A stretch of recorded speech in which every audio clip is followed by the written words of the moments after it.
Hej Morgan. Nu skal du se, jeg laver en hilsen til dig her fra Italien.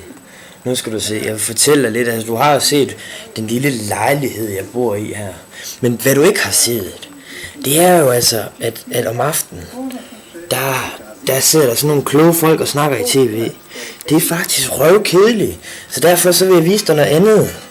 Det er at vise dig, Morgan, at når du er i Italien, så skal man simpelthen huske at drikke masser af vand. Se, vand, siger jeg dig. Det er noget af det vigtigste. Og så er det jo, altså det jeg ikke fik vist i den anden film, det var verse her, det gjorde jeg jo. Men det jeg ikke fik vist jer derhjemme, der er en lille solsikke også. Der er simpelthen alt, hvad vi har brug for hernede. Så nu skal du bare se, nu ser du lige ud af vinduet her om aftenen, så vil du se og høre, hvordan de har det her om aftenen nede i Italien. Har lidt stille, du ser, der bor nogle små italiener derovre. Latinoer, siger der. Det er latinoer. Alle sammen. Nu skal du se her. Her lugter ikke særlig godt. Der lugter italiensk sved. Puha. Det er ikke rart. Se, nu kan du lige se, hvordan en hotdog ser ud. Hvordan en hotdog den ser ud i Italien. Puha.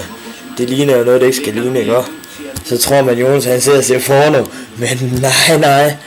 Hej, jeg vil vink. Hej. Det vi lige vil gøre dig nu, hvor det er aften, så vil vi vise dig gangen. Har så også lidt mørkt. Har sgu lidt mørkt. Der er sgu lidt mørkt. Ved du hvad, det er fordi, der sidder en og skider, så vil jeg ikke lige ud på toilettet. Jeg kender ikke, der er sådan, jeg kan høre. Men jeg har det godt, prøv at se en fin lampe, vi har her. Prøv at se. Ja. Fint skal det skam være, fint skal det være. Jeg tror, det var det, og nu tror jeg ikke, det var længe før Jonas han skal putte sove. Klokken den er over mange nu. Nu må vi se, hvordan I lige laver en flødeskumskage i Italien. For af, så fjernede de den. Det var jeg ked af. Kan I have en god aften, og hej.